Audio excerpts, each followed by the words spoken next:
LPU ప్లేస్మెంట్ల రికార్డులు సృష్టిస్తోంది. Final year student 2.5 కోట్ల ప్యాకేజ్ పొందుతున్నారు. 1700 మందికి పైగా ఎల్పియు స్టూడెంట్స్ 10 లక్షల నుంచి 2.5 కోట్ల ప్యాకేజెస్ పొందారు.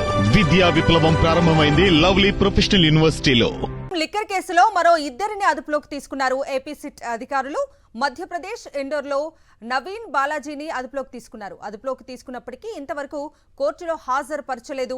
అబద్ధపు వాంగ్మూలంపై సంతకం చేయాలని సిట్ అధికారులు విశ్వ ప్రయత్నాలు చేస్తున్నారు. ఆ ఇద్దరిని రహస్య ప్రదేశంలో ఉంచి వేధిస్తున్నట్లు కుటుంబ సభ్యులు ఆరోపిస్తున్నారు. తమ వారి ఆచూకీ తెలపాలని నిందితుల కుటుంబ సభ్యులు ఆవేదన వ్యక్తం చేస్తున్నారు. అరెస్ట్ చేసిన ఆ ఇద్దరిని తక్షణం కోర్టులో అప్పగించాలని డిమాండ్ చేస్తున్నారు.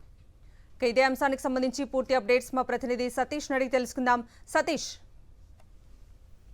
కవిత, విజయవాడ సిటీ పోలీసులు విచారిస్తున్నటువంటి మద్యం అక్రమకు సంబంధించి మరో ఇద్దరిని సిటీ పోలీసులు నిన్న అదుపులోకి తీసుకున్నారు. మధ్యప్రదేశ్ లోని ఇండోర్ లో బాలాజీ, నవీన్ అని ఎవరైతే గతంలో చెవిరెడ్డి మాజీ ఎమ్మెల్యే చెవిరెడ్డి భాస్కర్ రెడ్డికి సంబంధించిన వ్యక్తులను భావిస్తూ వీళ్ళిద్దరిని కూడా అదుపులోకి తీసుకున్నారు. అయితే నిన్నటి నుండి అదుపులోకి తీసుకున్నప్పటికీ కూడా ఈ రోజు సాయంత్రం అవుతున్న 24 గంటలు కావస్తున్నా సరే ఇప్పటి వరకు కూడా ఈ ఇద్దరిని కూడా కోర్టు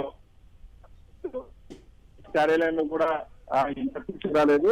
సో ఈ ఇద్దరు పెద్దల పైన కూడా ఒత్తిడి తీసుకొచ్చారు. ఎందుకంటే ఇప్పటికే ఈ కేసుకి సంబంధించి అనేక ఆరోపణలు ఉన్నాయి. శిక్ష అధికారులు చాలా మంది సాక్షుల్ని బెదిరించి, చాలా మంది వ్యక్తిని, ఉద్యోగుల్ని బెదిరించి తప్పుడు వాంగ్మూలాలు నమోదు చేస్తున్నటువంటి సందర్భం ఉంది. ఈ కేసుకు సంబంధించి గతంలో సాక్షాత్తు మాజీ ఎండి బెవరేజ్ కార్పొరేషన్ మాజీ ఎండి వాసుదేవ్ రెడ్డి కూడా 3 సార్లు తన పైన వేధిస్తున్నారు, ఒత్తిడి చేస్తున్నారు అంటూ హైకోర్టును కూడా ఆశ్రయించిన సందర్భం. సో ఇప్పుడు కూడా అదే విధంగా మాజీ ఎమ్మెల్యే చెవిరెడ్డి భాస్కర్ రెడ్డికి వ్యతిరేకంగా కొన్ని ఆరోపణలు చేసేలాగా వాంగ్మూలం ఇవ్వమని ఆ శిక్ష అధికారులు ఒత్తిడి చేస్తున్నట్టు తెలిసింది. అయితే ఈ ఇద్దరిని రహస్య ప్రదేశంలో ఉంచి వేధిస్తున్నారంటూ ఎవరైతే బాలాజీ, నవీన్ సంబంధించిన కుటుంబ సభ్యులు ఆరోపిస్తూ ఉన్నారు.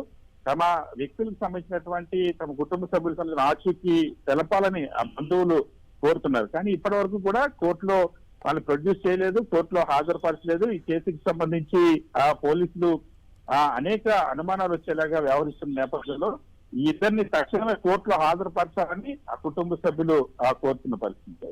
Okay Satish, thank you.